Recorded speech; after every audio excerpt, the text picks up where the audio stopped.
You know what keeps scientists up at night? It's not the things they can't figure out. It's the things they've chosen not to talk about. Right now, phenomena are happening all around us. Things that have been documented, witnessed by thousands, even caught on camera, that the scientific community just goes quiet about. And I'm not talking about your typical conspiracy theory stuff. I'm talking about legitimate, well-documented events that should have researchers scrambling for answers, but instead, radio silence. Today, we're re-diving into some of the most disturbing mysteries that science has essentially put in a drawer and locked away. Not because they can't be explained, but because maybe, just maybe, they shouldn't be. So buckle up, because what you're about to hear might change the way you think about the world around you. Let's start with something that happened on August 15, 1977, a regular Tuesday night at Ohio State University's Big Ear Radio Telescope. Dr. Jerry Emmon was reviewing computer printouts of radio signals from space, probably half asleep, honestly, when he saw something that made his blood run cold. There, on the printout, was a signal so powerful, so perfectly structured that it could only mean one thing: it wasn't natural. The signal was exactly 72 seconds long, came from the direction of the constellation Sagittarius, and matched the expected signature of an intelligent transmission. Emmon grabbed his red pen and circled the sequence, 6EQUJ5. Next to it, he scribbled one word: wow. Now, here's where it gets weird. This signal was 30 times stronger than the background noise of space. It was on the hydrogen line 1420 MHz, which is exactly where scientists expect extraterrestrial civilizations would broadcast, because it's like the universal frequency of the cosmos. Whoever sent this knew what they were doing. But here's the thing that'll blow your mind. We've never detected it again, not once. And trust me, we've been listening. Multiple telescopes, hundreds of hours pointed at that exact spot in space, and nothing. You'd think the scientific community would be obsessed with this, right? Press conferences, documentaries, and massive research funding. Nope. Most astronomers today will just shrug and say probably a comet or maybe Earth-based interference. But Dr. Emmon himself was never satisfied with those explanations. And when you dig into the details, neither are a lot of other scientists. They just won't say it out loud. It's like someone called our cosmic phone number, we picked up, heard them clearly, and then they hung up and blocked us. And science's official response is basically, let's just forget that happened. You've heard of the placebo effect, right? You take a sugar pill, believe it's medicine, and you actually start to feel better. It's the power of mind over matter. But what if I told you there's a dark twin to this effect, one that science is deeply uncomfortable with? It's called the nocebo effect, and it's genuinely terrifying. Take this real case from the 1970s. A man was diagnosed with terminal cancer and given only months to live. He passed away just a few weeks later. But here's the truly shocking part. The autopsy revealed he barely had any cancer at all, certainly not enough to be fatal. So what killed him? The belief that he was dying. His own mind sealed his fate.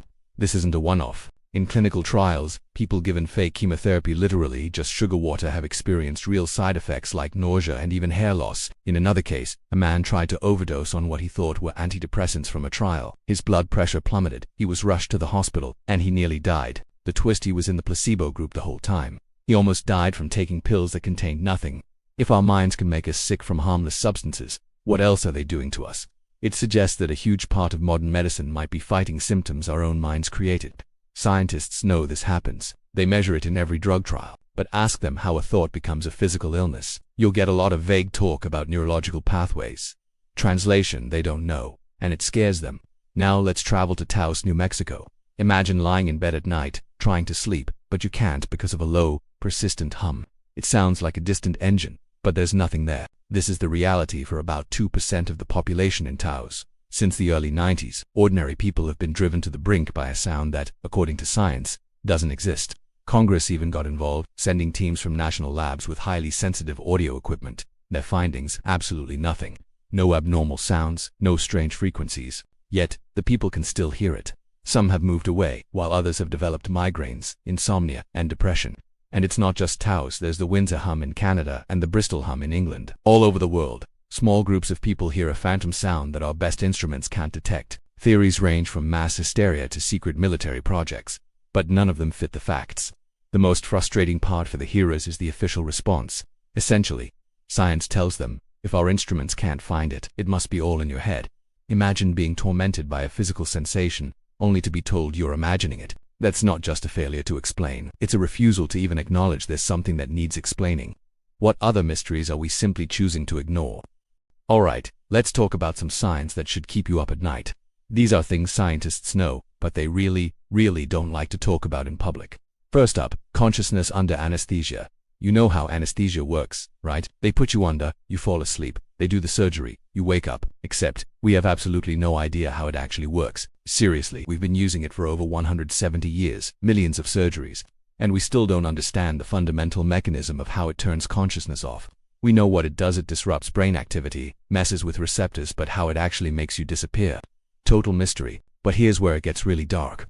Somewhere between 1 and 2 people out of every 1,000 experience something called anesthesia awareness. Now, that doesn't sound like much. But with over 60,000 surgeries happening globally every single day, that's potentially over 100 people daily who are completely paralyzed but fully conscious while they are being cut open. They can't move, can't speak, can't even blink, but they can feel everything. They can hear the doctors talking, maybe joking about their lunch plans, while they're in absolute agony. A woman named Carol Wera went through this during eye surgery. She was awake for the whole thing, feeling every single cut, unable to signal for help. She described it as being buried alive inside my own body. Now, anesthesiologists will tell you they have monitors and safeguards, and they do, but they're monitoring physical signs like heart rate and blood pressure, not actual consciousness. They're guessing. And here is the truly disturbing question science woe untouch. If we do understand how anesthesia turns consciousness off, how do we know it actually does? What if some level of awareness is always there, but most of us just don't remember it? The implications are pure nightmare fuel. But the scientific community's response: let's not talk about this too much. We don't want to scare people. That's not science. That's damage control. Okay, let's switch gears to quantum physics. Don't worry, I'll keep it simple. There's this famous experiment called the double-slit experiment. It's been done thousands of times and it keeps showing us something that should be impossible. Here's the idea. You shoot tiny particles like electrons through 2 slits in a barrier. On the other side, there's a screen to see where they land. When you're not watching which slit the particle goes through, it acts like a wave, creating a specific interference pattern on the screen. But the moment you set up a detector to observe which slit it passes through, its behavior changes. It acts like a particle, and the wave pattern completely disappears. The particle literally changes how it behaves based on whether or not we are watching it. Scientists use fancy terms like wave function collapse, but strip that away and you're left with something deeply weird. Reality itself seems to change based on observation. We're not talking about bumping the experiment by measuring it. We're talking about the universe behaving fundamentally differently depending on whether conscious observation is happening. Some physicists have even suggested that consciousness might be a fundamental part of the universe, built right into the fabric of reality. That the observer and the observed aren't separate, but deeply connected. And what does mainstream science do with this idea? They ignore it. They laugh it off as woo-woo, pseudoscience. Because if it is true, if consciousness is just a byproduct of our brains but a fundamental property of the universe, then we'd have to rewrite everything we know about reality. We'd have to ask questions like, is the universe itself conscious? Does our observation literally create reality? These aren't just philosophical questions anymore. They're questions raised by hard experimental data. But it seems science has put up a giant do not disturb sign on this entire area of inquiry. So, what do all these bizarre mysteries have in common? From the wow signal to the Tao's hum, from the observer effect to the terrifying power of the nocebo effect, they're all incredibly well documented. They're all backed by credible evidence and have been studied by serious people.